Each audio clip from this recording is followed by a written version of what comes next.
नमस्कार दोस्तांनो. आजचा व्हिडिओ प्रत्येक नागरिकाने पाहायलाच हवा. कारण अटक, जेल आणि बेल हे शब्द ऐकताच माणूस घाबरतो. अनेक लोकांना असं वाटतं अटक झाली की थेट जेल, पण कायदा वेगळं सांगतो. आज व्हिडिओमध्ये आपण सविस्तर समजून घेणार आहोत.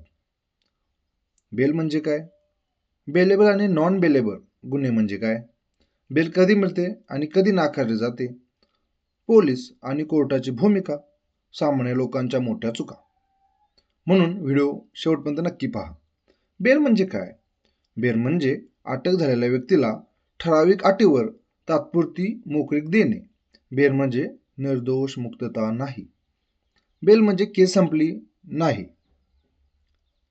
बेल म्हणजे फक्त एवढंच, तू कोर्टात हजर राहशील, तपासात सहकार्य करशील याची हमी. बेलेबल ऑफेन्स म्हणजे काय? बेलेबल ऑफेन्स म्हणजे असे गुन्हे ज्यामध्ये बेल हा आरोपीचा कायदेशीर अधिकार असतो. अटक झाल्यानंतर बेल नाकारता येत नाही. अटक झाल्यानंतर बेल नाकारता येत नाही. पोलीस स्टेशनमध्ये ही बेल मिळू शकते. उदाहरणार्थ, साधी मारहाण असेल, शिवीगाळ असेल, मानहानी असेल किंवा लहान चोरी. अशा गुन्ह्यात अटक लगेच जेल असत नाही. अटक झाली की लगेच जेल असत नाही, लगेच तिथं बेल दिली जाते त्यांना. हा त्याचा अधिकार आहे. नॉन बेलेबल ऑफेन्स म्हणजे काय? तर नॉन बेलेबल ऑफेन्स म्हणजे गंभीर स्वरूपाचे गुन्हे.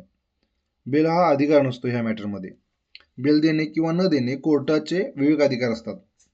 तपास, पुरावा, गुन्ह्याची तीव्रता पाहिली जाते. उदाहरणार्थ, खून असेल, बलात्कार असेल, दरोडा, मोठी आर्थिक फसवणूक असेल, येथे बेल मिळेल की नाही हे केसच्या फॅक्टवर अवलंबून असतं किंवा परिस्थितीवर अवलंबून असतं. आता आपण बघू बेलेबल आणि नॉन बेलेबल, सोप्या शब्दात फरक. आता मुद्दा काय आहे? Bailable, non bailable. बेल अधिकार नाही, पोलीस देऊ शकतात, देऊ शकत नाहीत, कोर्ट औपचारिक निर्णय, भूमिका, गंभीरता कमी जास्त.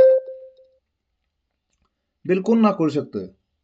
नॉन बेलेबल गुन्ह्यात कोर्ट बेल नाकारू शकतं. म्हणजे समजा आरोपी फरार होण्याची शक्यता असेल, पुरावा नष्ट करण्याची शक्यता असेल आरोपी, किंवा साक्षीदारांचा दबाव टाकत असेल, आधीचा गुन्हेगारी इतिहास असेल.